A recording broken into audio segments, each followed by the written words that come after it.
What up, y'all? Today's episode is brought to you by RV Fix. Let's walk through a quick scenario.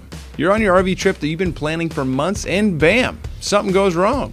Slide won't move, fridge quits, the power's out. Now, instead of cracking open a cold one, it's fixing time. Total buzzkill, right? That's where RV Fix comes in. Call 1-844-66-RV-FIX and get connected via video call with a master RV technician. No middlemen, no dealership runaround, just real help, fast. And over 40% of these issues are fixed on the first phone call. If it's more serious, we've got you. We'll order parts and get warranty approval within hours, not weeks. Then we can either ship the parts to you and walk you through the fix on a second video call, send a mobile tech from our 2,000 plus tech network, or have you drop it off at the dealership once everything's ready to roll. And even better, you get to keep your rig during this whole process. No more waiting 4 to 6 weeks for basic repairs. With RV Fix, most shop fixes are done in just 3 days. Skip the stress, call RV Fix, and get back to camping, relaxing, and making memories. Use promo code RV Voice at checkout to get a 60% discount and lock in your price for years to come. Learn more at rvfix.com. Hope you enjoyed this episode.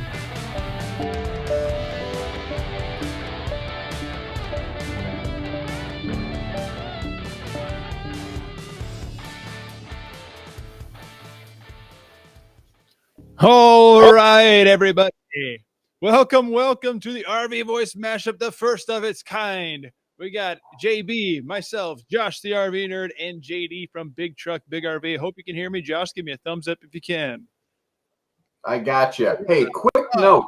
If you see me commenting over here to you folks, that's actually me. That's somebody commenting for me. Just wanted to clarify that for you. Josh has people. Josh has people. I'm giving you a thumbs up too. All right, guys. Well, if you haven't heard, this today is being brought to you by Bish Fix. It is our internal service platform. But if you want to service a new, if you'd like a discounted price on that, type in promo code RV Voice. Click the link here below, and we're going to hop right into it too with two of the biggest experts in the game, JD and Josh, the RV Nerd. So today we're going to be talking about debunking the half-ton towability myths. But first, let's intro ourselves here. Josh, you've been in the industry for, I think, since 2000 something. I can't remember, 15 years or so. And then JD as well. So JD, would you like to start for us? Kind of tell us your background a little bit. And like everybody, I think they probably know who you are, but just kind of talk to you about yourself for a little bit. Sure. So my YouTube channel at least started off with doing kind of comprehensive evaluations of trucks. And then I guess the automotive industry caught wind of them, and I started getting invited to various media events, press events all around trucks. It spiraled into RVs when my family kind of expanded our camping from tent camping to actually towable camping. And then at that point, it kind of made sense to start talking about both. So my background is that I've been an engineer for the last 24 years of my life, and a big focus of what I like to look for is all around how things are constructed, how things are built, towability, and just making sure that the right expectations are set around certain products. I know oftentimes people have the experience with, well, this is how I use it, which means it's totally okay. And then I like to kind of take a different approach to it and see how manufacturers say something should be used and apply that logic to how we like to use things and then come away with a conclusion. But that's essentially where my channel started. And it started off as a truck review channel, and it's moved into RVs, and now it's predominantly an RV review channel with towing equipment, accessories, things like that. Well, perfect. Just going to go right into what we're talking about today with half-ton towability, because there's a lot of people out there that say, well, my truck can tow it. My dad being one of them, I've seen it happen and it didn't work out for him. So this is going to be a great conversation here. Josh, would you like to introduce yourself a little bit, talk about your background? Yeah, sure. Like Jake said, I started doing this about 16 years ago in 2009. And I kind of went through, my whole career has kind of been an accident, but my career sort of developed organically over time. And I think where my perspective kind of comes in is the way that I was initially taught to kind of pair up vehicles with RVs, I don't know is actually the correct or the safest way. And I kind of had to learn that down the line. And what I've kind of come to realize is the way that I think your average RV consumer and your average RV professional, basically at most levels, I don't know that they're properly trained to actually do this. I've actually really, I see a lot of the same kind of prats and pitfalls kind of coming in from vehicle sales professionals as well, because I don't know that they understand the RV side of things. And I think that I've just done it long enough that I've finally picked up the information. And there have been times in the past that, JD and I haven't always agreed on certain things, but I think this is one of those we both feel pretty similarly about. And I'm really curious to see how it all kind of comes down the pipeline, Likewise, and I'm excited to talk about it because, like I said, debunking to half-ton towability, it's a problem. What I saw as a salesman in Lincoln, Nebraska, when I started out, people were like, "Well, I get my truck into it." I'm like, "No, you really need to have this, that, and the other to tow this because of weight ratings and whatever have they." So the topic today is debunking half-ton towability myths and misconceptions and why it's relevant to the RV community. And let's let the ground rules a little bit here, guys. This is a friendly debate. This is not a back and forth, who's right, who's wrong, whatever it may be. It's a fact-based opinion, and time limits and responses are going to be kind of in. So I'm going to keep this thing flowing. Guys, towards the end, everyone commenting and chiming in, thank you for being here, but we will have a live Q&A towards the end of this thing, so stay tuned for that. We will be watching and monitoring your questions as we go along to see if we can catch those later at the end. But just so you know, we will be doing a live Q&A later on. So guys, let's kind of hop into it. Let's start this off. Let's go with the questions. Like, how do you, Josh, I'm going to actually start with you, JD. JD, how do you define half-ton towability in practical terms for RV buyers? So that's a very broad question, but half-ton towability in reality for me means that if you have a half-ton truck and you plan on using it to tow any type of trailer, I'm not specifically referring to an RV. It could be a cargo trailer, it could be a boat, it could be a flat utility trailer. You have to know the numbers of your truck. And as many folks often assume that I believe you need a Peterbilt or an F450 to tow anything, the reality is I just believe that you need to understand both the numbers that apply to your truck from a payload capacity as well as a gross vehicle weight rating towability capacity. What do they say it can tow or pull, and what do they say it can carry? And then understand how much stuff you're going to put in the truck, how much stuff you're going to put in your trailer, and where that stuff is going to be positioned. All of that really determines half-ton towability. And failure to do any one piece of those right, you can check the box on having the right weight trailer, but if it's too heavy on the tongue, then you're not checking all your boxes, and you're potentially putting yourself in a dangerous position. But don't just think about yourself. You need to think about everybody else who's trying to travel on the road with you. And that's how I would kind of define half-ton towability. Absolutely. And I always tell people when I was selling, it's like, hey, you got to remember everything you're taking and yourselves and your dog, and the water you're taking with you, whatever it may be. You got to add those things in there because your truck can only do so much and all that. So Josh, what do you have? How would you define that? You kind of have anything to add to that? I think the problem with just using the phrase half-ton towability is there is no category of vehicle with a wider set of potential capacities and abilities than the half-ton category. You could have a half-ton that's rated to tow 6,500 or double that and everything in between. And the problem is when you just throw out half-ton towable as a blanket, it's too wide of a range, and it's such a pitfall because you could have like a Ford F-150 STX, which is far lighter duty than if you get the full EcoBoost max payload, and it's just not even the same truck, but they're both called an F-150, so they both get called a half-ton, and it puts people potentially in a bad spot, and there's too many professionals in the industry that will kind of take advantage of that intentionally or unintentionally. And I think that's what we want to hit on here. Yeah. And then specifically within, say, Ford, they have 3 or 4 different engines you can get in the F-150. And then they have gear ratios on top of that. I mean, I remember when I was searching for my F-150, there was 4 or 5 different ones just in the STX at the same time.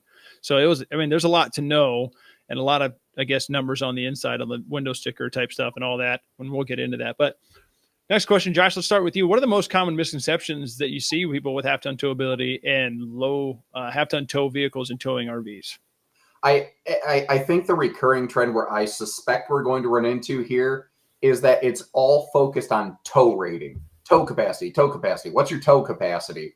And that's rarely the number that's going to go into the red. I think one of the biggest misconceptions or just maybe misunderstandings is not knowing the difference between tow rating and payload rating, and the fact that you will almost always exhaust your payload rating before your tow capacity. Where it gets really funny too is like people don't know like what a payload rating is.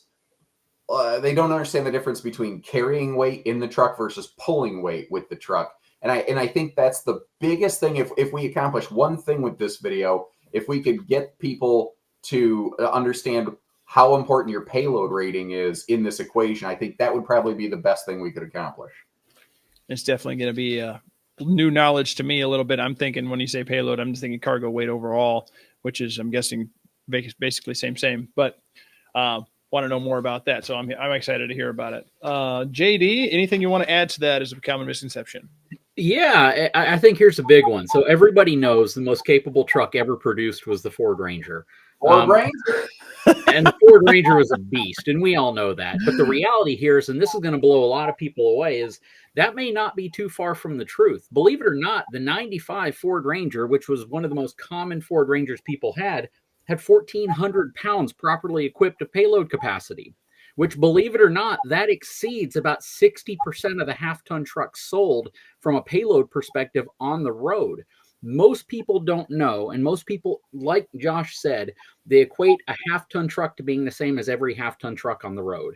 Every time I make a video about half-ton towability, somebody wants to point to the Ford heavy-duty payload package half-ton truck that was produced for a period of time, had like 2,300 plus pounds worth of cargo capacity, was in very small numbers. Dealerships hardly sold any of them. They were really for fleet customers who wanted a super high capacity truck with a relatively low gross vehicle weight rating. But people say, well, that truck exists. Yes, that truck exists. So does the Ford Ranger from 1995. It doesn't mean you're going to get your hands on one to tow the way you want to tow.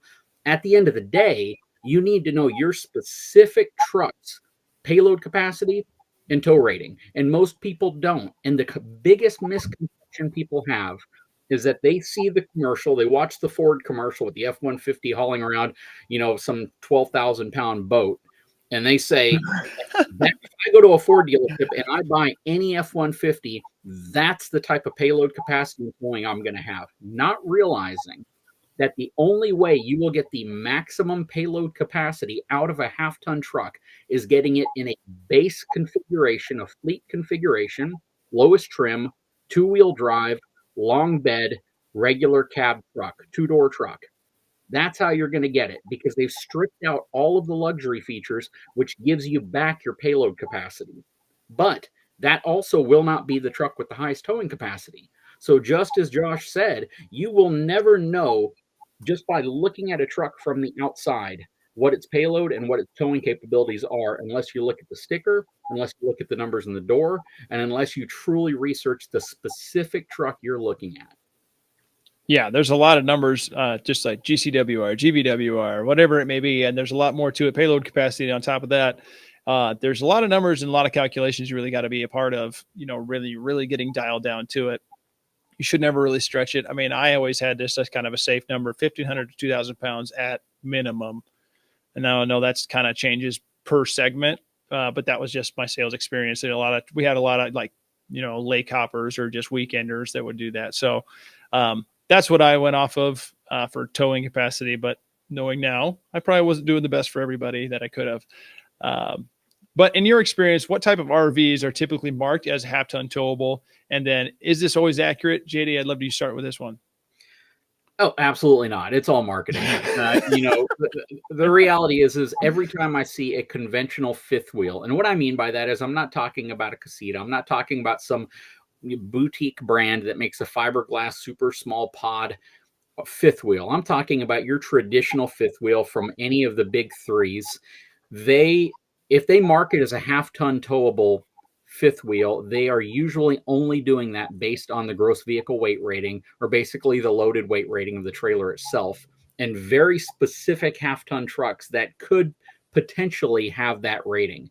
But the reality of it is almost every single time the pin weight, the amount of weight pressing down on the back of the truck, is going to be at or above the maximum cargo capacity of that truck. And that's before you put people inside of that truck. That's before you load your generator, or you load your dog and your food and everything inside of the truck that you plan on loading. So in most cases, half-ton towable fifth wheels is a myth to me.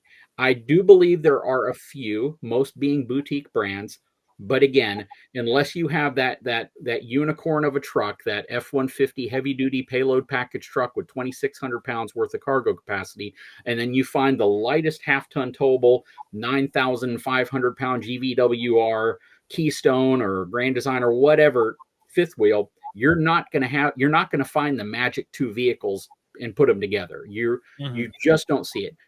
Travel trailers, for the most part, people just assume are always half-ton towable, and that's also a big misconception.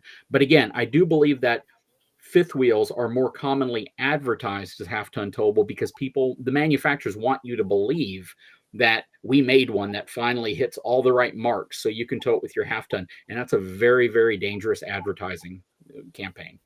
Yeah, and not to point any fingers at specific manufacturers, but the Jayco Eagle half-ton HT, the Eagle HT in the travel trailer segment, ain't a chance. The tongue weight on those things was outrageous, and they're massive, and they're gorgeous RVs. I'd love to see it, but even the guy that I sold one too. It was a, I don't know, 295 something, or I can't remember the exact number, but he had a 3/4 ton, and he had to get like his track bars kind of beefed up and all that, and it was a big deal for him to do so. But Josh, what do you have to add to that? Yeah, I think he hit on a couple major ones there, but something he said on the previous question, you need to, if you want to maximize things like payload and whatnot, you need to get the 2-wheel drive truck. Another big misconception is, well, mine's the 4x4. That doesn't increase its capacities whatsoever. You actually lose some capacities a little bit due to the weight of the extra hardware there. Now, there's a lot of awesome benefits to a 4x4. It's probably the truck I'd prefer to have, but I think JD really nailed that, and I am just where my knowledge has changed over the years. I used to pair people up with stuff that, again, I don't know that today I would, but as I've learned more, I've found out that, man, I don't really like the idea of pairing up half tons with fifth wheels, and really, once you get past that kind of like 30-foot one slide trailer size, and this can vary a little bit, but that kind of rough barometer, it feels like we start to exceed. You start running into that payload problem. You know what I mean? And that's one of those things that, again, we keep going back to. That keeps going. It's just not all about tow rating. In fact, the more that I've learned, it's almost never about tow rating. This is another really weird thing that people run into is, so you find a 30-foot one slide trailer and you're taking your family out, and you forget how to calculate the payload, because, as JD said, you have to incorporate all of the body weight of the people and all the cargo in the truck. That subtracts from your payload rating before you even figure out the hitch weight of the trailer. And maybe you could tow a 30-foot couples camper with a slide with your vehicle's capacities, but by the time you load your whole family into the thing, you've eaten up so much of your cargo capacity, you might only be towing a 24, 25-foot bunkhouse trailer with a slide because you just have less payload available. There's a lot of questions that people are throwing in over here, like, what about if I throw airbags on that? That's definitely one that I think we want to focus on at the Q&A at the end of this right there. Mm-hmm. But again, the fifth wheel thing, there are some brands that absolutely, they use numbers like 150 or 1500, or even just the literal word half ton as the name of their brand. And it completely messes everybody up. I see it in the comment section when I go through and I review them, even though I'm very outspoken, like, I don't want you to pair this with a half ton. People say, well, if this is a half ton, then why can't my truck handle it? It's like, well, the manufacturer said this, but now you're saying this, and why would you believe me over them? You know, people are like, you're just trying to get people to buy a bigger truck. I'm not. I have no horse in that race. I just don't want to see you in the ditch. You know what I mean? Yeah, exactly. I mean, it's a safety hazard at that point, right? That's the big issue, and a lot of people don't really think about that when it's like, well, again, but this thing can tow that. You know, you see a Ford F-150 commercial pulling a 737 Boeing down the runway. Well, okay, sure, but doesn't mean it can handle that. You know what I mean? It's the typical marketing scheme. It is what it is. But let's kind of get into the common myths. Let's move on to the next section here. Common myths and misunderstandings. So the myth one being a half-ton truck can tow any RV under its rated tow capacity. So let's focus on size, maybe wind resistance, whatever it may be. All these things that play into this because it's a big issue, and a lot of people just it's a half-ton pick, it's half-ton towable. I can do so. So let's. I think JD started last time. Josh, would you like to start with this one? Well, again, I sound like a broken record here, but it's just payload, payload, payload. If you get like the really fancy loaded up half ton with the power running boards and the bigger power plant and all the extra things, the more weight the vehicle has added onto it, the less weight it has left over to carry stuff, you know, and people have a little bit of a disconnect there. And I like to take this out of the realm of thinking about RVs and just think about your personal experience. So imagine if, you're a person who maybe could, we'll say, deadlift 200 pounds. Okay. Now, if you decide to wear a backpack with 30 pounds of bricks in it, you can now only deadlift 170 pounds after that. That's what your truck is going through. The more bricks, the more stuff you load onto that truck, the less it can carry. And, you might look at a lot of RVs that, let's say it only weighs like, it could have it weighs 6,000 pounds. That's a major problem. People think I need to pair up the trailer's dry weight, the trailer's minimum weight, empty, against my vehicle's maximum capacity. Well, you're pairing minimums to maximums, not comparing maximums to maximums. So I think one of the biggest misconceptions is that you read the weight tag, the empty weight on the RV, and you compare that to the max tow capacity on your vehicle. And if you're not negative, then you're good, right? And what you want to do is look at the trailer's GVW, full max loaded weight rating. And you need to make sure that GVW is within your maximum tow capacity, because that means that no matter what cargo you put in this, you're at least not going to exceed your max tow rating. There's a quick calculation you can also do to estimate to a fairly accurate degree an RV's loaded hitch weight. You might want to rewatch this video or scribble this down real quick. But basically, you take the trailer's empty hitch weight divided by the trailer's empty weight, and that'll give you a ratio, usually between 10 to 15%. Now multiply that by the GVW, and that will give you a very close, reasonable estimation of your maximum hitch weight fully loaded with cargo. But the way you load cargo, the way I load cargo might be different. You want to get it scaled, but I've talked enough. I don't want to talk over JD here. JD, got anything to add to that? I usually am just a major long run-on sentence, so I appreciate you taking up some of that.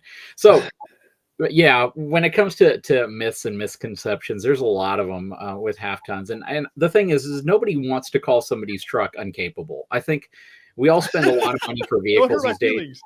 You look out the window, and you look out the window and you say, "Man, I just paid $60,000 for a half-ton truck. I love it, and it can do anything." But I was reading through the comments, and Brian D left a comment that said, "My Ram 1500 is rated at 12,000 pounds towing with 392 gear ratio," which means he's doing his research on his truck. However, his payload's only 1,319 pounds. And then he ends it with, "My trailer options are limited." That's somebody who's done the research. That's somebody who's ready to make an informed decision when they're going out to buy any type of trailer, especially a travel trailer. Now, the thing that most people really, really need to understand, and we talk about towability here, but before we talk about towability, before we talk about towing a trailer, let's talk about how you typically would put stuff in your truck without towing a trailer. way I usually try to calculate that, I base numbers on kind of that universal calculator that the automotive manufacturers say. A family of 4 typically weighs between 600 and 800 pounds. That's a modern American family of 4. And that, of course, will vary. You could have someone who's very lightweight. You could have somebody who drives in the truck by himself. But the fewer people you have in the vehicle, if you were going to say, you know, I'm a single person, I'm the only one driving the truck, nobody else is going to be in there, I'm a minimalist. Well, you've essentially created a scenario where you may be able to haul a slightly larger travel trailer or slightly larger RV because you're taking up less of your payload capacity with people and the stuff that people bring with them. So the challenge we run into is like that gentleman who has that Ram, and he knows that he's about 1,300 pounds worth of cargo capacity. If you take 600 to 700 pounds and add that or deduct that from the cargo capacity of that vehicle, how much remaining cargo capacity do you have for hitch weight? That's the key. Now, here's the biggest misconception people have is that a max tow equipped half-ton truck is as capable as a standard 3/4 ton truck. And the way you really just throw that myth away is take each one of those trucks for a drive. The half-ton truck's going to feel like a luxury car. The 3/4 ton truck's going to feel like a 3/4 ton truck.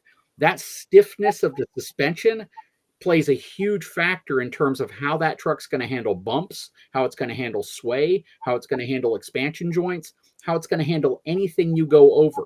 So when we get into the airbag section of this towards the end, I have a huge opinion on using airbags, and it might shock people because it might not be what you want to hear if you placed your order for airbags.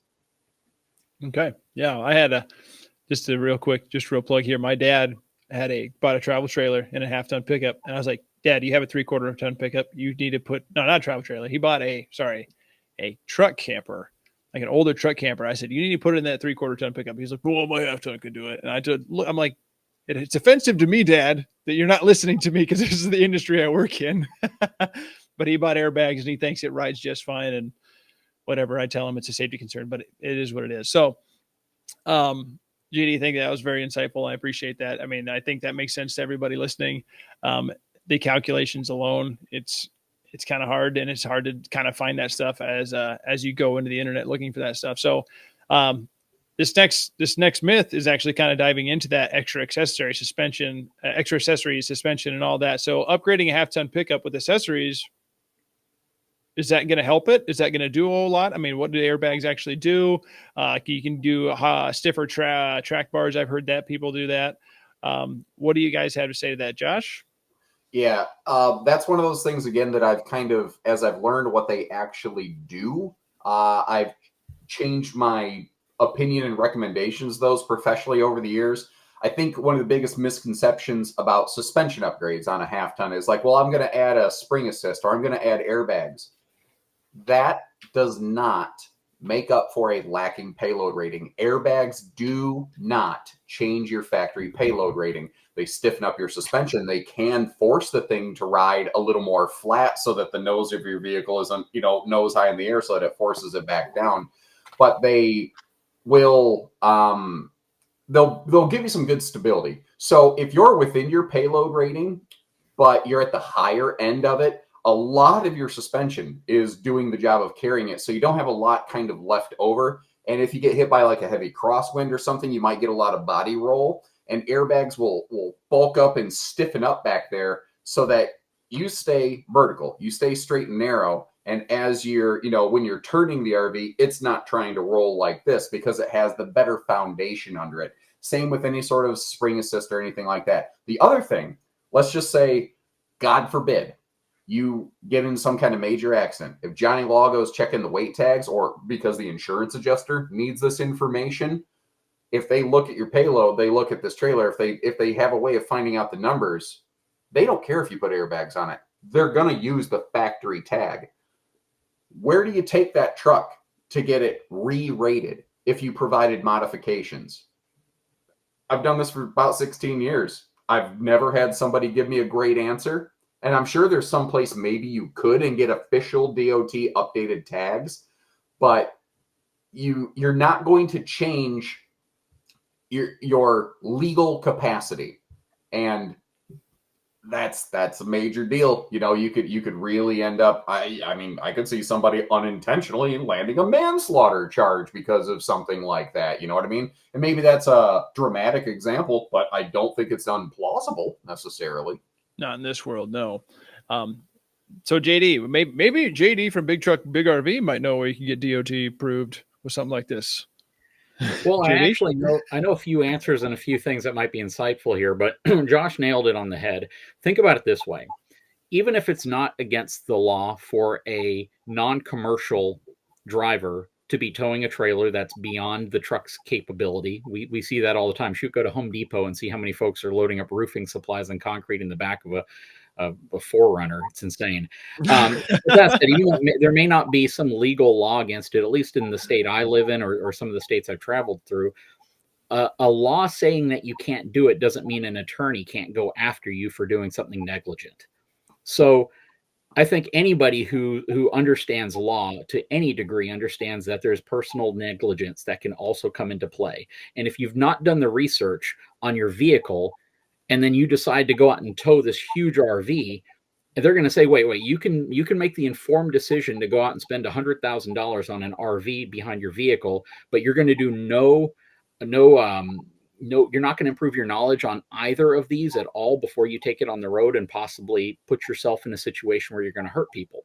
So what ends up happening is, and I feel for people that do this, they go out, they buy their F-150 or their Chevy 1500 or Ram 1500, and it's a beautiful truck. It's a Lariat, a Denali, Laramie, whatever. They have the truck that they've spent their money on. They don't want to go out and buy another truck. They can't afford to, maybe. Maybe they'd be upside down. Or maybe the family just doesn't want to move to a rougher riding truck when they're not towing. Because the fact is, most people only tow their RV a couple times a year. So if you're only towing it 3 or 4 times a year max, then why do you want to have a truck that's going to give you this rough ride all the other times you're using it? So people have this self-justification of why they should hold on to their truck. But then all of a sudden they start Googling, they start going to YouTube, they start looking at their truck supply store locally, and they say, hey, this guy wants to sell me some help relief springs. He wants to sell me some airbags and a heavier duty sway bar. And he's telling me that by adding this stuff, my truck is totally fine to tow a heavier trailer. That's the problem people run into. They believe that. This is a part where Josh touched on it, but I'll add to it.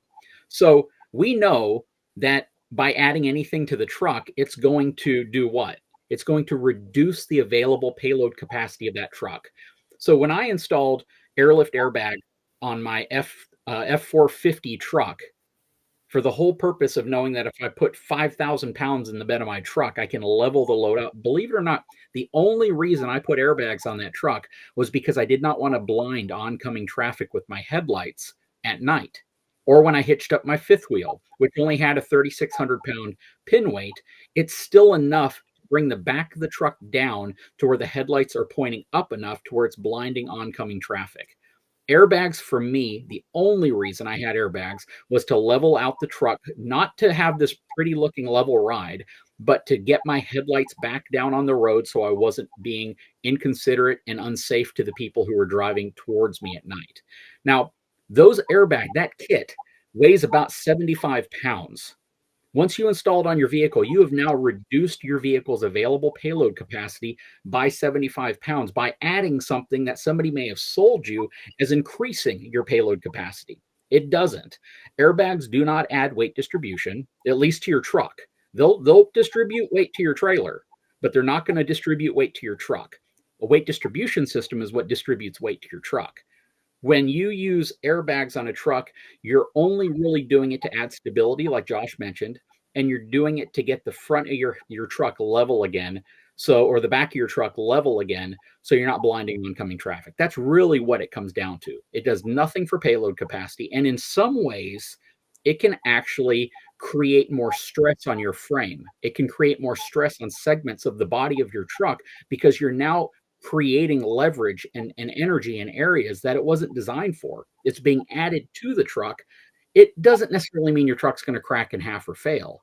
But what it's definitely doing is it's creating engineering challenges that weren't designed into the inherent the inherent body or structure of that truck by the engineers of the truck.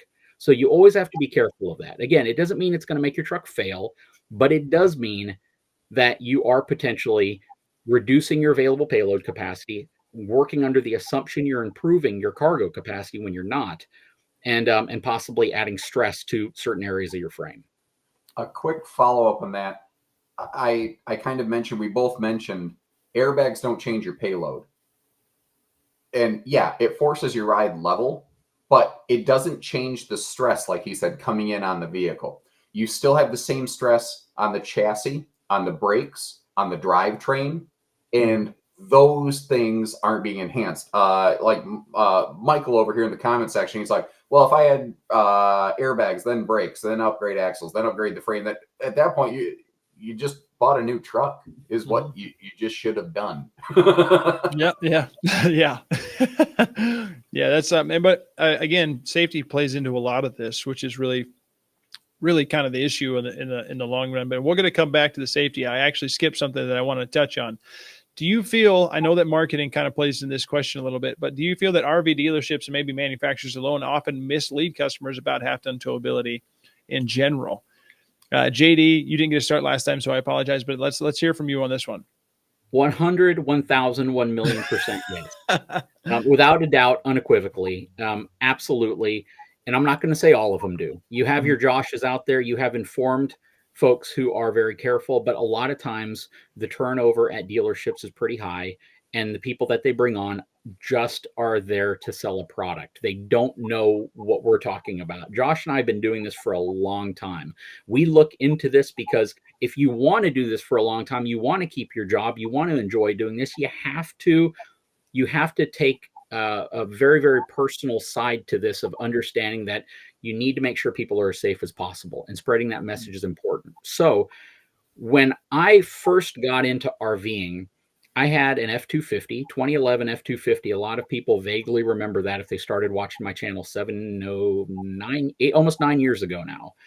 And that truck was a Lariat package. It had about 2,300 pounds worth of cargo capacity because the Power Stroke diesel that everyone would assume would be the better towing engine is going to give me more tow capacity and payload. But in fact, it's not, because it's about 1,000 pounds heavier than the gas V8. So it actually reduced my cargo capacity by almost 1,000 pounds. If I would have gotten that truck with a gas V8, I would have had over 3,000 pounds worth of cargo capacity, but I didn't. I went to a local RV dealership and I asked them, what RV could I tow on their dealership lot? And the salesman said, you can tow anything here. And I knew enough to know that that's not the answer I wanted to hear. But when I started looking at the numbers and I started calculating dry pin weight versus loaded, where you're going to put stuff, where they always put your storage for the most part, right? 80% of fifth wheels, travel trailers, it's nose front storage, it's basement storage up in the front area, where your washer and dryer goes, where all that stuff goes. If you have a generator, it's all pretty much up front. And I realized pretty quickly that even a relatively medium-sized mid-profile fifth wheel was going to be transferring close to 3,000 pounds to the back of my truck. You realize very quickly that people are just trying to make a sale sometimes. There are ethical sales reps out there, absolutely. And you need to find them. And typically, if you go to a dealership lot as a consumer and you say, this is my truck, I want to look at units first and foremost that I can tow with this truck, the first thing they should do is look at your door sticker, look at the numbers there, do a little research on the truck that you have, even if they have to pull up their smartphone and do some Google searching on what the payload ranges are, and come up with a fairly comprehensive idea or plan of what to show you based off of those numbers. Yeah.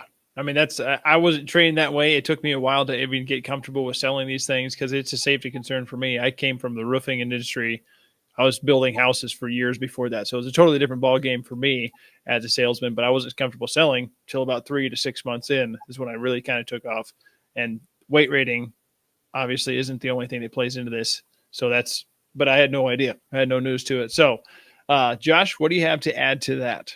Well, it popped up on screen here. Hey, Josh, what do you drive? I couldn't handle the Ford Ranger. I got myself the Baby Ranger, the Ford Maverick myself, with a whopping 4,000 pounds of tow capacity. And I think at the most I would ever tow with that is a lawnmower to the repair shop. But yeah, JD, it crushed it. I think a lot of it, it's a combination of intentional, unintentional, and the cultures of the places. I do think it's not an accident that the stereotypes of, if you go to the dealership, and again, it could be automotive and it could be RV dealerships, that they're going to tell you kind of what you want to hear so that you buy the thing. Now, I have found the majority of the salespeople that I've personally interacted with at different dealerships, at all kinds of different places, because doing what I do, I actually interact with a lot of other salespeople at other organizations. I have found that most of them really do want to do a good job for their customers, but very few of them come from a background where they walk in with the knowledge of how to do this. So, JD, did you see him just pop off? Oh, there we go. We got a. Oh no, we got a whole error. But anyway, I think I think that the culture of some organizations, it kind of comes down to, some of them have pay scales where you get paid only when these things sell, and some people don't care about other people, and they have a way of getting into these positions that tend to earn them larger incomes, and that tends to put them leading other people, and then they infect the frontline salespeople or service staff who get unintentionally bad information, and then they pass that along to customers because that's what their boss told them, and their boss has been doing this 8 years. Why, he would have to know the correct answer, right? And it ends up being this trickle down thing. And there's so much from manufacturers. I've actually had a manufacturer's staff member talk to me about how greatly they disliked how JD disagreed with them about how their fifth wheel was half-ton towable. I'm going to leave the names and everything out, but I don't even know that the people who design the RVs sometimes are properly trained on this stuff. And then the hard part is, even if it is engineered or built with a specific thing, once it goes through a marketing filter, if they're like, ooh, that limits who we can sell this to, we don't like that, sometimes that gets left out a little bit, whether the marketing agents decide to do that, whether it's the culture of that organization. And then that becomes the basis of training, where the manufacturer's rep comes in and goes, yeah, we got these fifth wheels that are half-ton towable, or this big trailer is half-ton towable. And the salespeople of the store's like, well, I mean, he works for the factory. Why would they mislead me? Why would they ever steer me wrong? And it ends up just being this constant crap rolls downhill thing, where at the bottom, at the end of the day, is the customer who spent lots and lots of money and has all the liability. And often it's very much too late, because most places don't have the 72-hour return policy that we do. And most places are like, you took it over the curb, it's yours now. Yeah. I know. Let's kind of, from all that, let's kind of move into the safety aspect of things. And I always had like I said, I always like, at least in travel trailer instance, like at least 2,000 pounds, because a lot of them were like less than 32 foot. A little bit that I was selling, like, again, kind of just lake hoppers on the weekends. But the safety factors that come into this, like what are those things that are often overlooked in that with a half-ton towing with a half-ton truck? And do you guys have any specific instances that you have, encountered serious injuries or anything, misjudging of half-ton towing? And then how about terrain? How does terrain pull into this? Because I come from the flatlands of Nebraska. It's a little different. And like northern side of Nebraska, western side of Nebraska, yes, there is some up and down. And that really kind of plays into towing, because you can really race up, or like, how do I say this? Overheat your transmission or bust gears, whatever it may be. Who opened last time? I think it was JD. So JD, Josh, would you like to open with this one a little bit? Yeah. So this is really, when I joined with Bish's RV, that's when my better understanding of towing really started to grow and expand, because I got to hands-on experience some new things in some new regions and some new terrains. Like like you, Jake, I come from flatland southern Michigan. Like even the upper part of the lower peninsula of Michigan call us flatlanders because it's cow farms and cornfields. It's just like you had back in Nebraska. And there's a reason they just call the whole thing the Midwest, because it all really does look the same. Yeah. But what is half-ton towable where I live, I found very quickly was not necessarily the same half-ton towable as, say, like in Idaho around the Rocky Mountains, in Salt Lake City, or even in Davenport, Iowa. Davenport is as flat and corny as the rest of us. But my first trip out to Davenport, Iowa, I don't think we had a day that was less than 30 miles an hour crosswind. And where I live, winds like that will shut down school buses. But that's like every day Tuesday in Davenport, Iowa. And as I'm driving my rental car back and forth from the store down the highway to the hotel, I remember like my upper body, I was getting tired because I was fighting into the wind so hard. And I went under an overpass and my vehicle whipped half a lane and it got pushed back to the center where I was supposed to be when I cleared the overpass. And then I took note of that. I'm like, holy cow. Like, that was in a tiny little car, not towing a giant square brick sailboat behind me. And the next day, I saw a guy hooked up to a 26-foot, probably truly 30-foot tip-to-tail travel trailer with a 3/4 ton truck.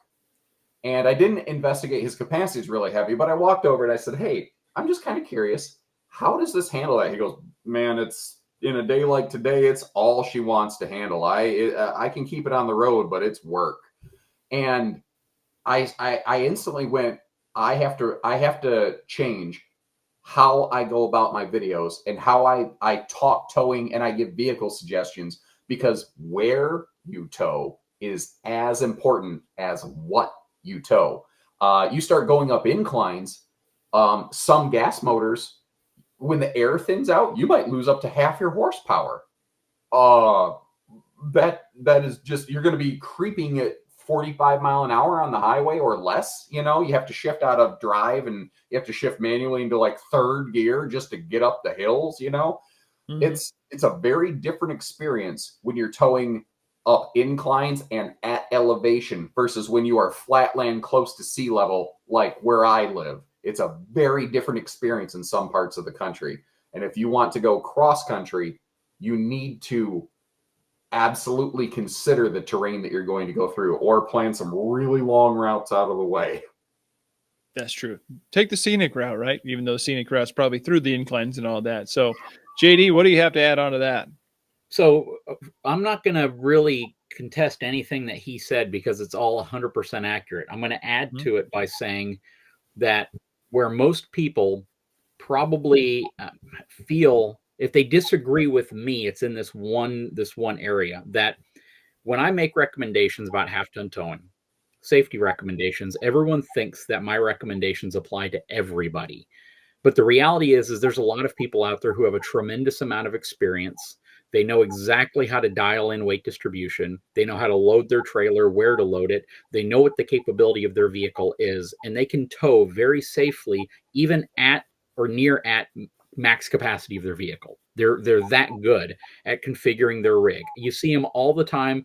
They're typically the ones that have loaded everything up, and for some reason, everything still looks safe. When I make my recommendations here around safety, it's because the vast majority of people think that if my truck looks level and my RV looks level, I'm good to go. And oftentimes the misconception people have, which cause safety issues, are the overuse of weight distribution. People automatically think weight distribution fixes my problem, and they put themselves in a very unsafe position. People don't often realize that a weight distribution hitch that's improperly set up, even though you look at it from the side and everything looks level, could be adding a significant amount of overstrain to the front A-frame section of your trailer, or even to the frame and hitch components of your truck. Or you could be removing so much weight and moving it to different parts of the RV that, again, even though everything is level looking, it does not mean that you're safely towing. And it means that you're potentially even more unsafe than if you had not used a weight distribution hitch.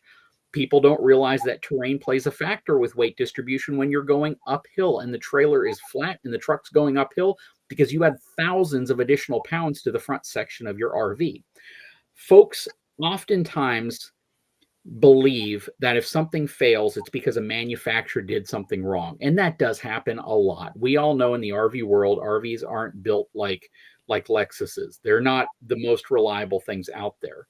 But there are sure a lot of things you can do unintentionally where you're actually causing problems that you did not realize you were causing when you thought you were doing things correctly. The safety aspect that most people, again, they don't realize is that the length of the truck matters. A longer wheelbase truck is inherently going to be more stable. It's a longer lever arm. It's harder for torsional forces to cause it to shift and move. A longer trailer is going to be more difficult to tow because it's going to be a larger wind profile. It's going to have a larger side profile, a longer overhang. Loading your RV up properly is critical, not overloading your RV. I always say, you know what, people believe that they need to be on a diet to be healthy. Their RVs oftentimes need to be on a diet as well. Going in and saying, if I can remove a couple 100 pounds from the back of my RV, from the front of my RV, does that matter? It absolutely does matter. People ask me all the time, can I drive around with full tanks? You probably could, but you shouldn't. That's the reality of it. Is you could risk the tank falling out on the ground. Yes, that kind of failure could occur, but you're also adding a significantly higher amount of weight to your entire rig that's unnecessary. That's the key. So when it comes to a safety aspect, I've seen it. I have seen, you guys have no idea how many pictures get emailed to me and Instagram to me of RVs that have ended up in really crazy situations. I can't tell you how many times I've been on the interstate and I've seen an RV on its side, on the side of the interstate in pieces. And a lot of times that can be attributed to a driver not paying attention, a driver being distracted, somebody swerving or cutting off the driver, some type of an incident happening. But a lot of times it can also be attributed to controllable things, such as driving through heavy winds without a proper weight distribution, without properly setting up your trailer, and not understanding how when I left my home for the first 300 miles, everything was great. The weather was perfect. But then all of a sudden I crossed into another state and I had a 40-mile-an-hour crosswind and things got really, really sketchy. You have to plan for that. And you have to understand that every part of how you set up your truck and your trailer, how they work together, and understanding the dynamics of everything is critically important. For those of us who are not automotive engineers, like our friend JD, he said how it's a larger lever arm and torsional stresses. Here's the simplified layman's way that I found success sharing with people. The longer your vehicle, the more stable your thing, like he said. But basically, think of it like this. The wider your turning radius, the worse your turning radius, the more stable your towing experience is, because the vehicle organically is less inclined to shift and pivot on an axis versus the thing is, that's not the vehicle we want to drive every day. And a lot of this, again, is based on half tons. That is often somebody's daily driver. So when we get these short bed, short box half tons versus a long bed quad cab 1 ton, when you get the really short wheelbase vehicles, their ability to turn is they can turn a lot sharper to get in those Walmart parking spots. But that also means the trailer can push their back end sideways more easily and send you doing this down the road with the tail wagging the dog. So that's another thing, like how not all half tons are equal. You got a 2-door short bed half ton. You have a quad cab long bed half ton. Not that there's a ton of those out there, but you get the idea. When that one vehicle is like 3 foot longer, it's significantly more capable of handling safely the same 30-foot trailer out there, especially for the average user who does not have commercial driver's license training. For those of us, most of us took driver's training the last time when we were 16 years old, and you can't tell me spit. Well, if you really want to be safer towing this thing, a longer vehicle is another good way to go. That's an awesome point that you brought up there. Yeah, and there's a little video that I saw. I don't know if it's on. It's got to be on YouTube somewhere. It's basically this little toy car and a trailer. on a treadmill and they put the weight at the back end and they touch it and the thing just gets worse and worse and worse and it gets gnarly. Same with wind. If someone was like you packing up the backside of your backside of your RV, it's the same thing's gonna happen. So you got to distribute weight properly when you're driving and towing this thing, because that's a big part of the issue. And then going across like I-80 specifically, dead center of the U.S. in the flatland, is the windy states. It is nasty. I've seen semis literally pick up the back end and they've shut down I-80 just because of wind. Just because of wind. It happens in Wyoming all the time. I can barely go through Wyoming without getting rerouted. But it is very, very important to properly load your RV. You know, if you want to be on the front side, guys, is that right? You want to be more so towards the front? Yeah. Weight in the front toes better than weight in the back. Sorry, JD, didn't mean to step on your toes. Oh, you're right. You're absolutely right. And I was going to make a comment here real quick, because a lot of people are now going to say, well, why does my truck have a 13,000 pound tow capacity? Because there are configurations of all trucks that have really, really high tow capacities, but their payload capacity is relatively low. So why do I have a 13,000 pound towing capacity, but the manufacturer only gave me, you know, a 1,500 pound capacity within the truck as far as payload capacity? And here's a good way of kind of justifying this. A lot of people automatically assume when we talk about towing, we're talking about towing anything. Towing a travel trailer is entirely different than towing a flat utility trailer. If I'm towing a flat utility trailer, I'm more inclined to tow at the higher ratings of my truck, because I can position that weight wherever I want on that flat trailer. I can take a UTV and I can back it up a few inches. I can pull it forward a few inches. I can get everything dialed in. If it's a dump trailer, I can load the dirt over the axles. I can load it slightly forward of the axles. If I'm loading my excavator or skid steer, I can load it slightly forward. I can move the weight around dynamically to allow myself the type of pin weight or tongue weight I know I need, whether it's a gooseneck trailer or a conventional trailer, but I have that option. With travel trailers, 90% of the stuff inside of the trailer is static. It's put there by the manufacturer. It's screwed into place. It's nailed into place and glued into place. You don't have that capability of just moving stuff around whenever you want. The only thing you can move around is the stuff you bring with you. And oftentimes you're limited to where you can put that stuff. So when we talk about towability, we have to say you can't just assume that Josh and I are saying half-ton trucks are crap and you can't use them for anything.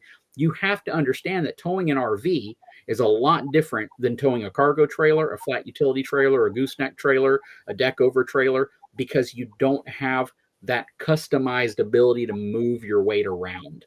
That's a great point. Yeah.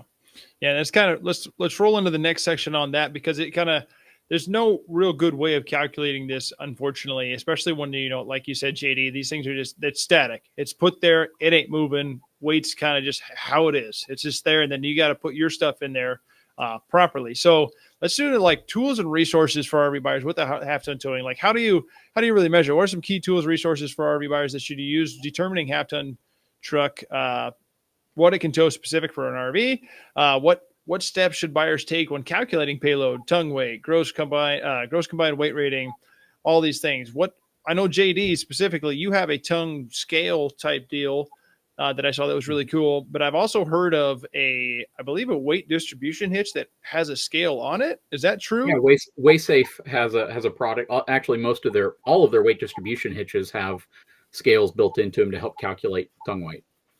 Awesome. Well, if you want to expand on that, what are some other tools and resources? That'd be awesome. Yeah, so I think most people know, and I'll give a little plug here, is that I've worked with my channel sponsor, eTrailer. We developed a tongue weight scale. It's the second generation of a scale that they were offering a few years back. People really, really liked it. And you, the viewer of my channel, chimed in and said, these are some improvements we'd like to see to how you can use it. So we made those improvements, and it is now a big truck, big RV scale that is sold through eTrailer. So understanding, having tools to properly understand what type of weight you're transferring to your tow vehicle is incredibly important. But I'm going to give you the best resource of all, YouTube. Just being honest with you, you can Google search, you can find all this stuff, but there are so many folks on YouTube. My friends over at Keep Your Daydream, Changing Lanes. These are all folks that live the lifestyle, and they've all made very comprehensive videos on understanding how to use a cat scale, understanding how weight applies to your vehicle, understanding what accessories can actually help you, like adding disc brakes sometimes, adding independent suspension, things like that in certain instances can absolutely help you and create a more controllable ride at times. But the reality is there are so many resources out there. As long as you're willing to go into those resources open-minded and not go in there with your own perception that you're not willing to change. That if you only search for content that supports what you believe, you're going to find yourself in a dangerous situation a lot of times. If you want to prove us wrong that there are half-ton towable fifth wheels out there, and you're going to hunt for that, and you will not give up until you find it, and that's going to be what you buy,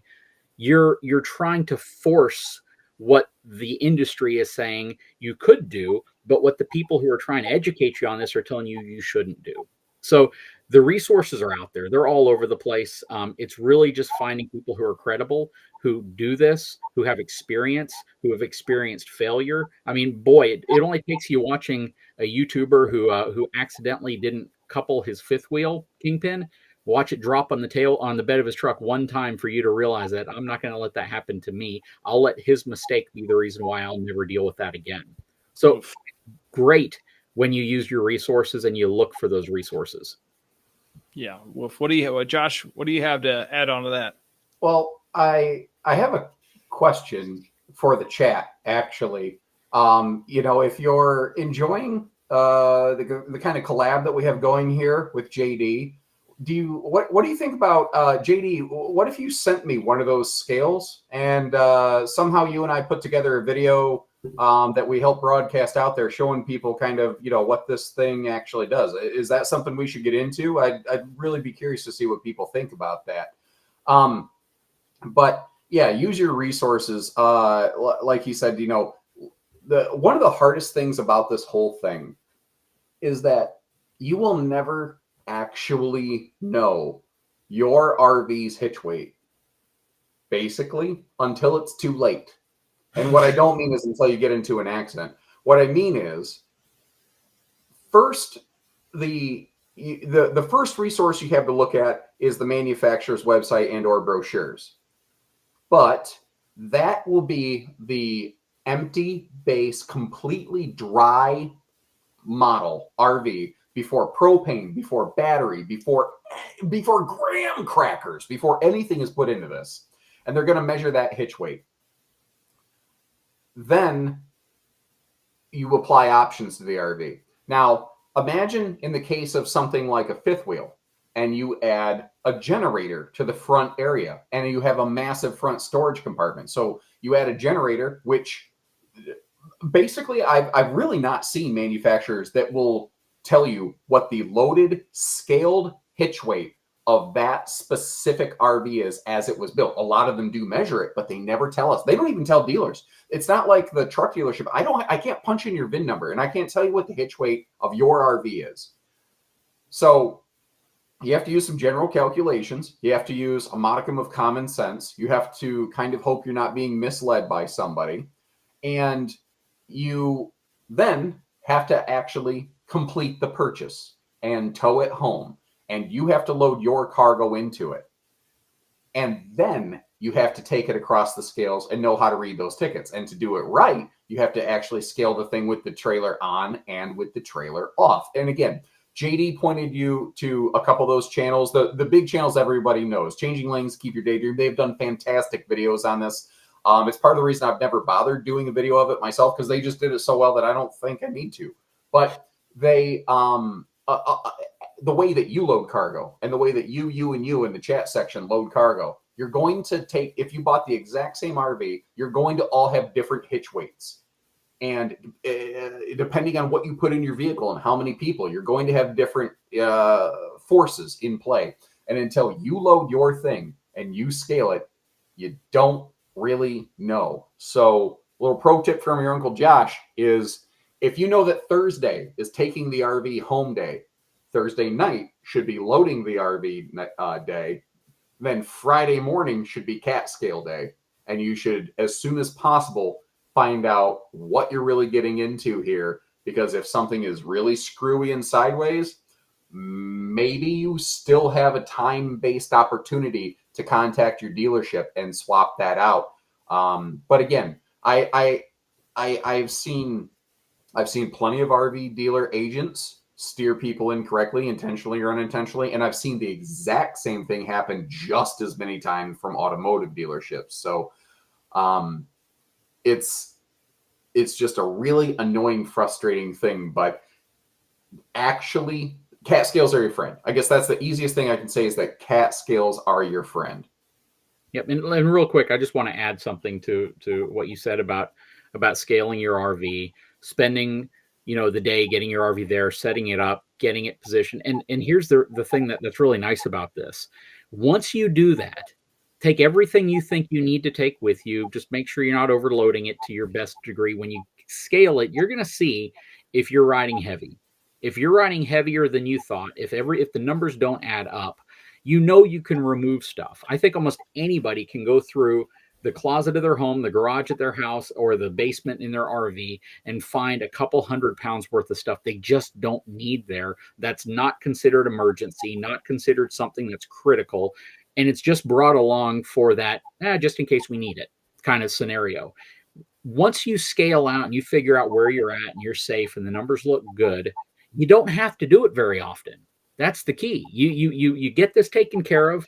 If you add stuff to your RV later, if you start carrying more, if you add what you consider to be more than what you had the last time, then yes, go scale it again. But if you put your RV on a bit of a diet and you realize that the cat scale numbers were a little eye-opening, that it's never good to be at or near capacity. That's the problem people have sometimes, is they're like, it's okay to be at or near capacity. For me, I want a margin. I want a pretty good margin to know that whatever I'm using to tow my trailer has more than enough capability, has more than enough payload. I don't want to feel like it's right there. I'm just squeaking over the line. I'm good. I have 5 pounds of additional payload capacity. We're ready to hit the road. I like margin. That's one of the reasons why I believe Josh and I talk about, look at your gross vehicle weight rating of the trailer. Typically, that's going to be heavier than what you load it with. If you have a trailer that's 7,000 pounds dry and it's got a 9,000 or 9,500 pound, basically a ton and a half worth of cargo capacity, the reality is you're probably not going to put 2,500 pounds worth of stuff inside of your RV. Why try to do that? The reality here is, if you only put 1,000 pounds of stuff in your RV, leaving you 1,500 pounds of remaining cargo capacity on your RV, that's great. That's margin. That means I haven't overloaded anything. My truck's good, my RV's good, and I'm in a better position to tow safer. Well, one last thing, definitely do it right away. One of the maybe things that I've encountered talking to people who trade in RVs, or I see service related things come in through the store from time to time, people who own the RV for 4, 5, 6 years, they don't realize how much crap they accumulate. I have seen so many people like, well, on trade-in day, just pull the trailers up door to door and I'll just transfer stuff over real quick. And then half a day later, they're still there and they send their spouse to Wendy's because they're starving and they're hangry and they're tired and they're sore. They just keep, oh, I'll add that. You don't realize how much crap you add to it. So good practice is every spring when you pull it out and you do that spring cleaning and you check your roof seams, which of course I know everyone's doing. Get like, that's another time to re-edit, everything that's in the RV, take stock of everything. Do you need it? I'll never forget this thing. It was a customer that bought from my home store, and they had this RV 4 or 5 years. It was one of these like 35-foot 2-slide bunkhouses. And in year 4 or 5, they came in, this thing's junk. The axles are bowing. It's falling apart. I'm like, what do you mean the axles are bowing? Was it doing that the first 3 or 4 years? They're like, no, it just started it. Okay, well, typically an axle doesn't just on year 5 go, oh, I'm tired. That doesn't tend to happen. How much stuff do you have in this? Oh, I mean, just our normal camping stuff. Well, what they found, my service tech found that basically they left the back bunk room for their grandkids. And it was a grandpa and grandma who took their grandkids camping a lot. And in the floor between the chassis frame rails, it had like the floor flipped up and it was like a toy chest. Well, every single trip, the grandkids started this tradition where they would each find a rock and they would bring it back and keep it in the freezer. And we found that they had something like 900 pounds of rocks stuffed like squirrels in every nook and cranny of the bunkhouse, but never just laying anywhere over the floor. And they had no idea all this was back there. And it was bad for towing. It's unsafe when that much weight's that far behind the axle, especially on a trailer that long. And it ended up overloading their stuff. Thankfully, they towed. They started noticing that the tires were wearing funny, and that got them looking. It's a miracle they didn't blow tires and end up all over the road. So, you say, check it once and then you're done. Man, you know what? Make a list and check it twice. That should be part of your everyday thing. Yeah, somebody, we need to get a link to JD's trailer tongue weight scale and get that posted here so people can check that out, because that's an awesome thing. Yeah, I was checking his stuff out before we started this whole conversation. That was one of the first things I noticed. I was like, that's a really interesting little idea. Just because it does gives you that reassurance when you decide to tow this thing. That tongue weight can be a real issue for half-ton towability, because these things a lot of half-tons ride like Cadillac now, and they're not meant for a lot of payload, but real quick, JB, sorry to interrupt you there, but JD said something earlier. He said, it is possible that you could have, let's say you could have a half-ton and a 3/4 ton, both with say like 1,800 pounds of payload. Mm-hmm. The thing is, they still ride and handle different. And the easiest way to see that is you get out of the truck and you stand back and ask your 3 friends to stand in the bed of those trucks and jump. And I think JD did something like that on his channel, or he just kind of tested it. And you see the half-ton, the suspension moves when 4 big guys are jumping in that like you expect. And the same 4 guys get over into the 3/4 ton with allegedly the same payload, and they jump in it, and the thing just doesn't move. Yeah. It's not the same experience between the two of them. Yeah, and I can't emphasize what you said enough. We did that test, and it was obvious to anybody who was there, who just stood on the back bumper, even individuals. It's like a trampoline on the back of a half-ton truck, and then you move to a 3/4 ton truck, and it didn't budge. And if it did move, it returned to its position very quickly, to its level position very quickly. And that's the part, again, I always want to emphasize to people is half-ton trucks, unless you're buying it in a fleet configuration for a city who they don't care about the people in the truck very much, it's designed for comfort.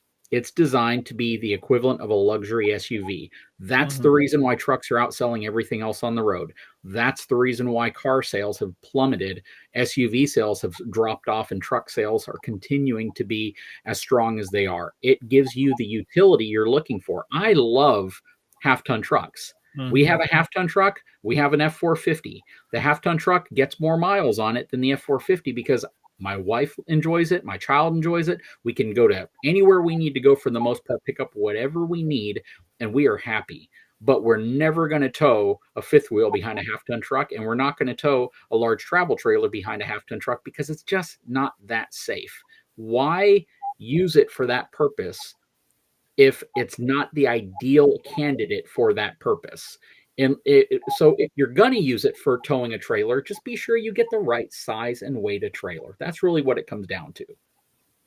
Yeah. And this might be an opinionated question, kind of adding on top of this. This is like one of the last questions before we get to the live Q&A, guys. So if you're still watching, please, thank you for staying around. I really appreciate it. And if you are liking this, we would like to do some more of these. So if you like it, please let us know in the chat, because we'd really like to keep doing these, or at least I would. Hope these 2 guys, JD and Josh, as well, would like to do this. So one quick question before we end up to the live Q&A, guys.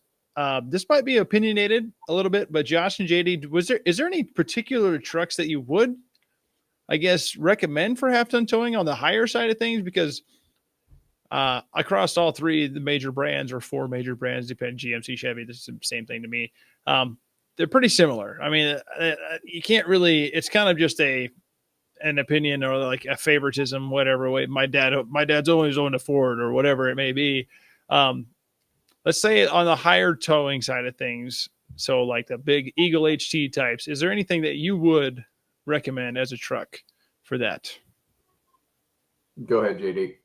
Okay, I appreciate that. So, yeah, I'm going to tell you that I'm going to give you my personal opinion. Again, this is an opinion of what I consider to be the most, I'm going to say, probably the most capable half-ton truck that you will buy today. That's probably for 2024, 2025.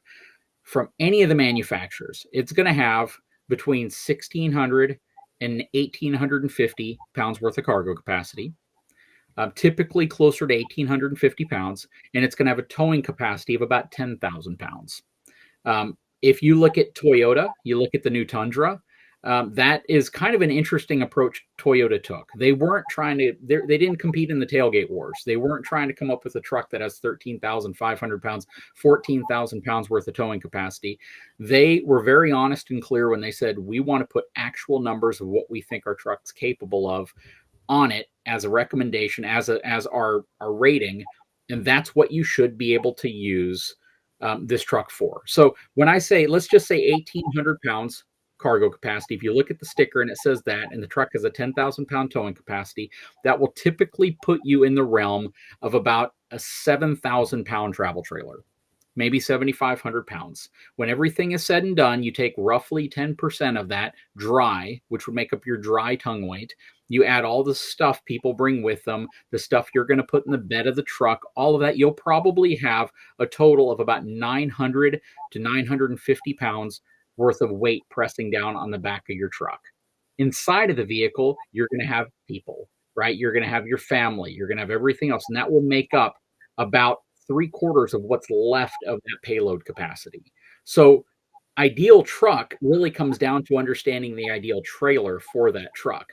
And in my opinion, if you find that perfect size truck, which is a very common truck, look at the door sticker, 1,800, 8,500 pounds worth of cargo capacity, at least 10,000 pounds worth of towing capacity, 7,500 pound travel trailer max is typically what I would pair to that. And that would be the truck I'd look for that size of trailer. But I wouldn't go larger on the trailer. And that encompasses a lot of travel trailers, 7,500 pounds. I mean, that's 80% of them. Yeah, it's a big percentage of them. So I think you'd be fine with that truck. And I think that's what my F-150 was when I had that. Josh, what do you have to add to that? Well, so I am but a humble RV nerd. I'm not I've never been a motorhead. So my father, those of you who are familiar with my background, he was old Ford alumni. So if I didn't say that word at some point in this stream, he would just explode. But I mean, the obvious answer here is Ford Ranger. But I've never personally seen, whether it's a Ram, it's a GMC Chevy, a Ford pickup in the half-ton range. I've never seen one significantly outperform the others. It goes back to, pardon me, understanding, knowing your ratings, doing the homework, and know what you can tow before you go. I guess if I'm going to come up with my nerdy little rhymes, would be one of the things I would say there. But I don't know that there's Tundras are worth mentioning, certainly.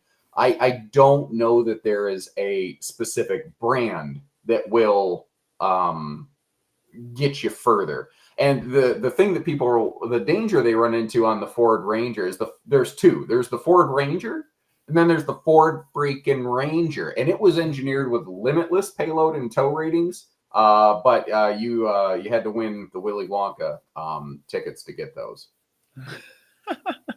Eat all the chocolate bars you can get. Try to get yourself a Ford Ranger. Awesome, guys. This has been wonderful, and we're going to just about to hop into the live Q&A here. All right. And one of the things that I had something and I just missed my mind, so I think we're just going to hop into the live Q&A. So forget what I just said. We're going to go to the live Q&A, guys. But I wanted to, I saw one pop up as we were talking. It was actually quite early on, and I wanted to start with this. It's by Camp SEC. I don't know who that was, but we're going to start with this one because it says, the question is, guys, JD and Josh listening, do weight distribution hitches increase maximum allowable tongue weight? Go ahead, JD. So the answer is it's dependent largely on the receiver, the hitch on the back of your vehicle. You'll look at a rating on your vehicle.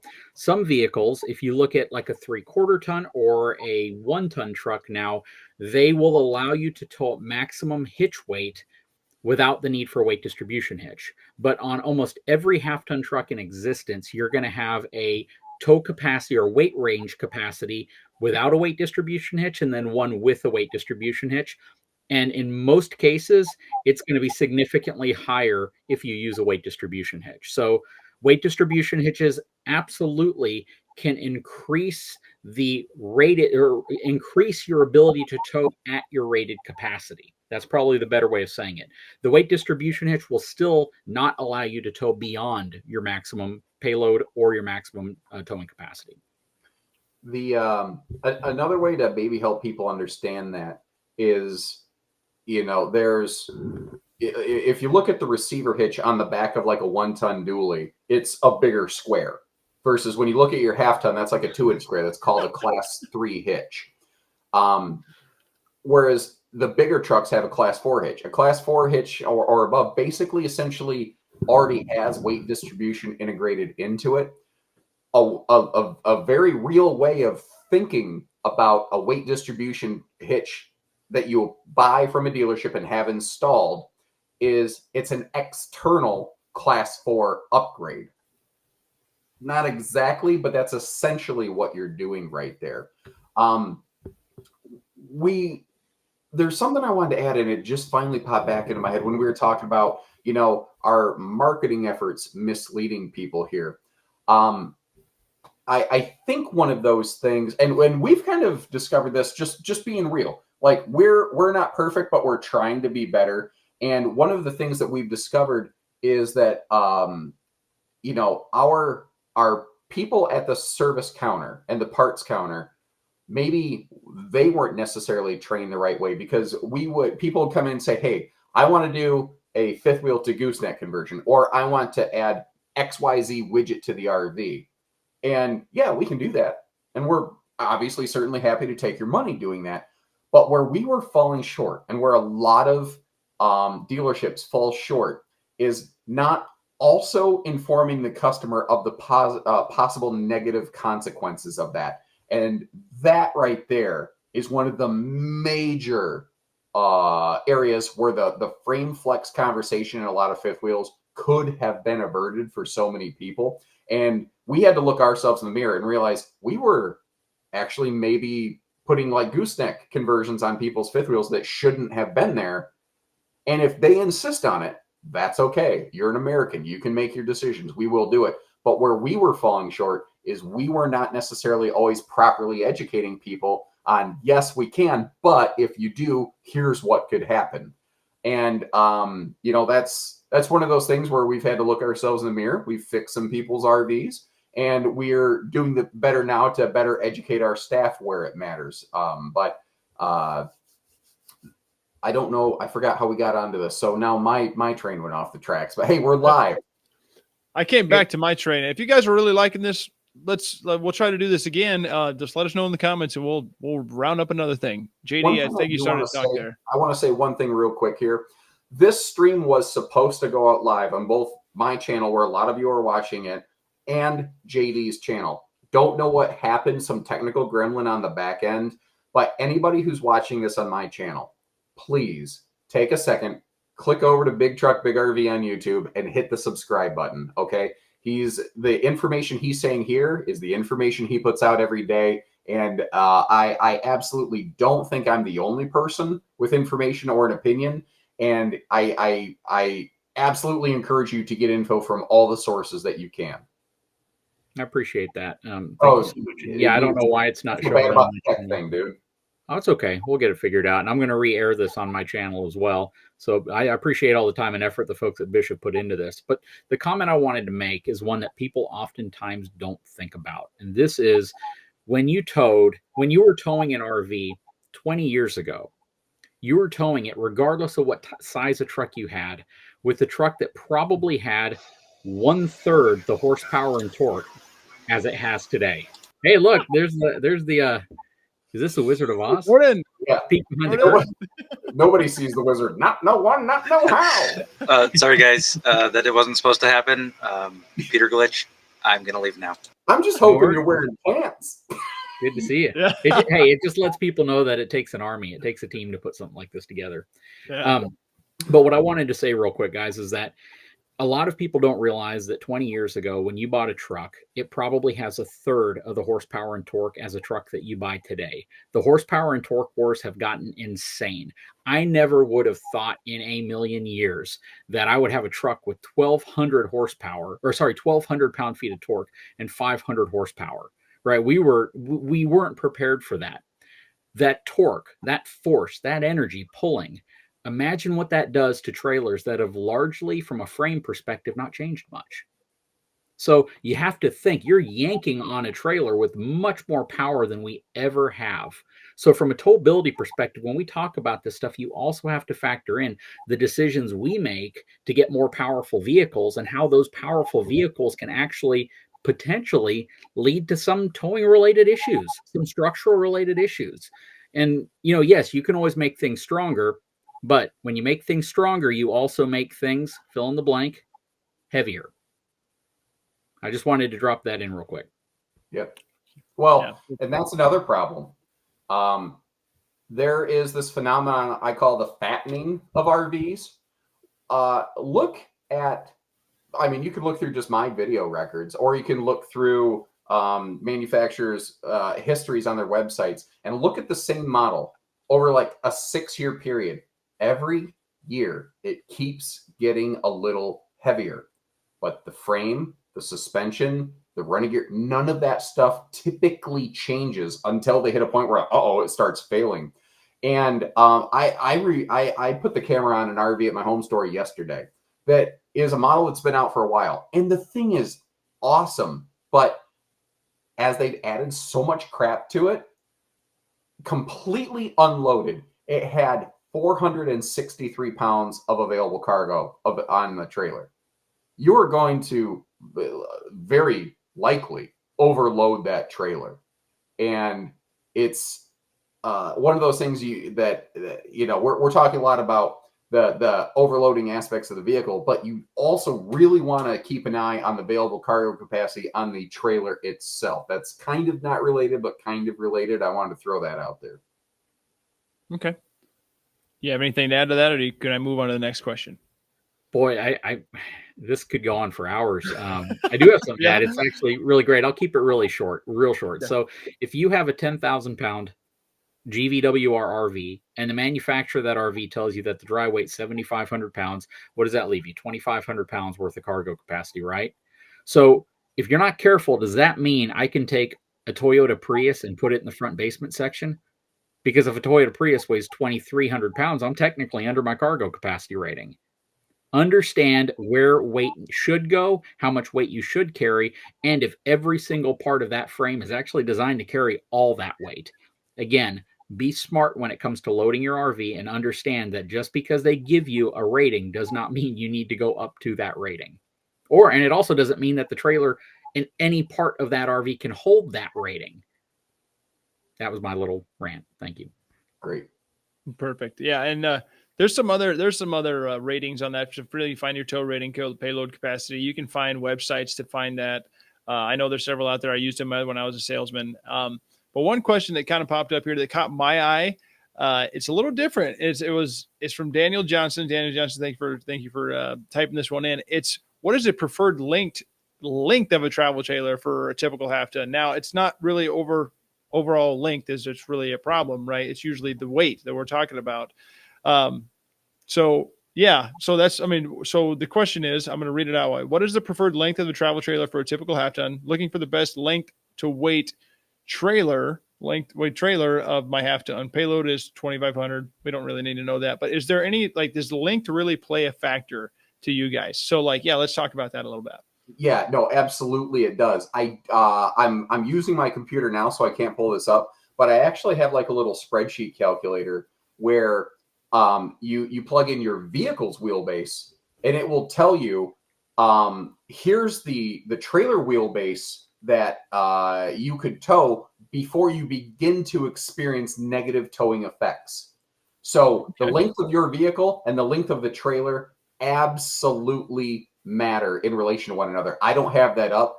I don't know if JD has some rough calculations on hand. I don't know if we can get a link for that and throw it up in chat. But there's absolutely, I don't remember the exact numbers, but like if your vehicle's wheelbase is 184 inches, then you can tow a trailer that's like 32.6 before it starts to get a little more pushy. And it's not like the moment you go past that, you're like, oh, this is bad. It's kind of like JD said. That's where experience starts to come into play. If you're an over-the-road truck driver and you tow all day, every day, you know how to handle it. If you're somebody like me who doesn't do it as often, it takes me just a little mental second longer. It's not as instinctive to offer the proper correction on the vehicle. And that's where, people start stabbing the brakes, which is the wrong thing to do if it starts going like that, So the length of the trailer absolutely does. But again, you can't just say, what's the right length for a half ton? Yeah. Which half ton? You need to get your wheelbase and you need to compare that to the length of the RV. You don't just say, I have a half ton, so I can tow a 30-foot trailer. That's exactly the stinking thing that gets people in danger.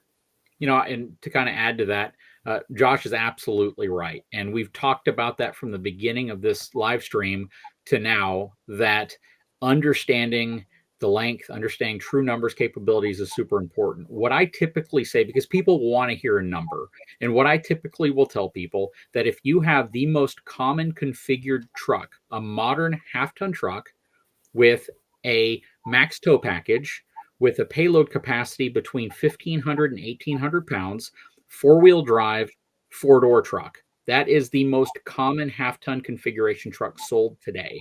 And most of them are in mid to high trim packages. So they're XLT and up. I recommend a trailer no longer than 27.5 feet and weighing less than 6,000 to 6,500 pounds GVWR. Now, I know a lot of folks are going to be like, well, that's kind of ludicrous. That's small. Well, if you guys follow my channel, you know that we collaborated with Forest River and the Surveyor lineup specifically, and they basically said, we'll build you any size trailer you want, or that we make. And I went specifically for a trailer that fit in that honey area, that Goldilocks zone, because I wanted to preach what I talk about. Now, the key here is that those numbers, again, might not apply to you if you don't have that truck, if you don't have the truck configured. Here's another one too. A lot of people will say is, I have a 2010 Ram 1500. What can I tow? And then I'll say, okay, give me all the details on the truck. I will give you my attempted roundabout guess. And then they give me all the details. And the one detail that they leave out is the mileage on the truck. I'm like, how many miles? Oh, I got, it's a baby truck. It's got 218,000 miles on it. I'm like, okay, do you realize that trying to find the biggest trailer you can tow behind a truck with 218,000 miles on it could potentially mean that the engine and transmission on your truck fail before the suspension or before you run into any other issues? So it's so difficult for Josh or myself to make a recommendation on a truck or on a trailer without absolutely knowing every detail about it. And that's one of the reasons why we typically run away from making exact recommendations for people, because we don't know how your truck's been driven. We don't know how you've used it. We don't know if you maintain it. We don't know what all the actual numbers on it are. And without all of those facts, it's hard for us just to say, yes, you can tow this trailer without any problem at all. Well, for those who are watching the chat, Matt's RV Reviews, how you doing out there, Matt, has entered the chat, and he said, but my Dodge towed a spaceship on the commercial. Yeah, that's exactly the kind of marketing that gets people killed. I was just scrolling Facebook the other day, and it says the company that makes the towing guides, it says, like, here's the towing guides, and it says, because tow rating is the only thing that matters. Dude, that's how people get killed. And I mean that sincerely, Yeah. And this is, this is why we had this one of the conversations, sorry, my apologies. It's been a long day. this is why we're having this conversation. The half-ton towability, it is a safety concern, and that's why I wanted to have these guys on here. If you guys have any like topics or anything that you want to hear about, and we'll get these guys in here again, put them in the chat, please. We'd love to hear it. And the links that we're talking about, guys, let's kind of collaborate after this and put those all into the chat or in the description of this video later on. JD, Josh, thank you so much. JD, have anything to add before we end up kind of closing this out? No, I really appreciate putting this together. You know, when we first started talking about this, the biggest misconception I felt that we had to address first is that Josh and I are not the same person. I think we clarified that. And I don't even think we sound the same, but some people do. To be fair, JD, to be fair, no one's ever seen our face on camera at the same time. That that is absolutely true. But I can tell you that Josh is far more witty and funnier than I am in person. I just kind of sit back and enjoy the show because he's a great guy, great loads of resources, and quite frankly, I think he does probably better RV reviews than I do. He's got an editor though, so. But at the end of the day, guys, really, really, really happy with how this stream turned out. I think it's a wealth of information. I learned some stuff even as well, and I thank you all for coming and spending your evening with us. I truly appreciate that also. And Josh, thank you, JD. I really appreciate that. Josh, you have anything you'd like to say? No. And there it is. There it is. Matt, thank you for joining the live stream. I appreciate it. That's it. That's it. That's how this ends right there. Okay. All right. Well, Josh, thank you very much. JD, I do appreciate it. Give those guys a follow. You know, Josh he goes through the RVs. Again, better than most. JD said it himself. And JD, you do a lot of great things as well. You have so much information out there for everybody, and you really push people in the right direction and give them the right information. Guys, if you don't know me, my name is Jake. JB, by everyone calls me, but I run the RV Voice. I talk to full-timers and helping people try to go full-time or wanting to go full-time. That's what I do. And I also talk to manufacturers to get really nitty-gritty with those things. So if you want to give me a follow, I'm the RV Voice. Follow JD at Big Truck Big RV on YouTube, Instagram, all those things. And as well, Josh, please give him a follow as well. So guys, if you have anything else, please, if you have any comments, please put them in there for what else you would like to hear us talk about, because we're going to do this again. It sounds like, if you guys are cool with that, Josh and JD, I'd love to have you guys back on here. Oh, and I'd love to say, drop a comment. I'd love to know if this went the way you thought it would. Oh yeah. Hopefully it did. JD, did you have anybody messaging you privately making predictions? Because I had people like, hey, are you two going to get into a fist fight or something like that? Like I'm kind of curious. Well, that might have been my doing. After seeing Josh and his RV yoga, I don't want to fight that guy. My Texas charm ain't going to win against RV yoga. I don't know karate, but I know crazy. Seriously, everybody in the chat, everybody tuned in. Thank you. You know, every time I'm looking over here, I'm watching the chat. Thank you all the people that took time out of your nights to watch this. We both have additional resources on our channels for you, and drop either of us a note in either of our comment sections on our videos, and we can absolutely send you links to supplementary videos that we've done that might help. Absolutely. Thank you so much. Awesome, guys. Well, if this is all it is, stay tuned for more from the RV Voice.